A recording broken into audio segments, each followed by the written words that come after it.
ఖమ్మం జిల్లాలో పంచాయతీ ఎన్నికల్లో పోటీ చేస్తున్న సర్పంచ్ అభ్యర్థి మృతి చెందాడు. నేలకొండపల్లి మండలం అనసాగరంలో గ్రామ పంచాయతీ ఎన్నికల్లో సర్పంచ్గా పోటీ చేసిన ఇండిపెండెంట్ అభ్యర్థి దామల నాగరాజు ఆసుపత్రిలో చికిత్స పొందుతూ కన్నుమూశాడు. నాగరాజు బ్రెయిన్ డెత్తో మరణించినట్లు వైద్యులు నిర్ధారించారు. మృతదేహాన్ని ఇంటికి తరలించారు. పోలింగ్ జరుగుతున్న రోజునే అభ్యర్థి నాగరాజు మరణించడంతో గ్రామంలో విషాద ఛాయలు అలుముకున్నాయి. ఇదే అంశానికి సంబంధించి పూర్తి సమాచారం మా ప్రతినిధి రవికిరణ్ అందిస్తారు. రాజేందర్, ఖమ్మం జిల్లా నేలకొండపల్లి మండలం అనాసాగరం గ్రామంలో విషాదం చోటు చేసుకుంది. గ్రామ పంచాయతీ ఎన్నికల్లో రెండో విడతలోనే ఎన్నికలున్నాయి. ఆ గ్రామానికి సర్పంచ్ గా ఇండిపెండెంట్ అభ్యర్థిగా పోటీ చేస్తున్నటువంటి గ్రామాల నాగరాజు ఈ రోజు అనారోగ్యంతో మృతి చెందడంతో విషాద ఛాయలు అలుముకున్నాయి. నామినేషన్ వేసిన అనంతరం అనారోగ్యంతో గ్రామాల నాగరాజు ఆసుపత్రిలో చేరాడు.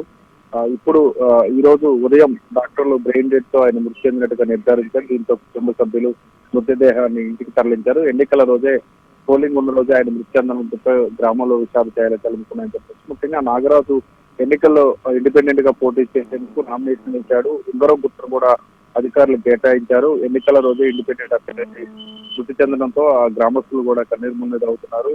పోలింగ్ రోజు మృతి చెందడంతో విషాద ఛాయలు కలుగుతున్నాయి. ముఖ్యంగా గత ఆయన ఎలక్షన్స్ నామినేషన్ వేసిన రోజు నుంచి హాస్పిటల్లోనే ఉన్నాడు. బ్రెయిన్ సంబంధించిన వ్యాధితో ఉన్నట్టుగా తెలుస్తుంది. ఈ రోజు బ్రెయిన్ డెడ్ ఆయన మృతి చెందడంతో గ్రామంలో కావచ్చు, అలాగే జిల్లా వ్యాప్తంగా కూడా సంచలనంగా మారింది. నామినేషన్ వేసిన వ్యక్తికి అనారోగ్యం రావటం వెంటనే ఆయన ఇలా ఈ రోజే పోలింగ్ రోజే మృతి చెందడంతో విషాద ఛాయలు కలుగుతున్నాయని చెప్పవచ్చు. రాజేందర్,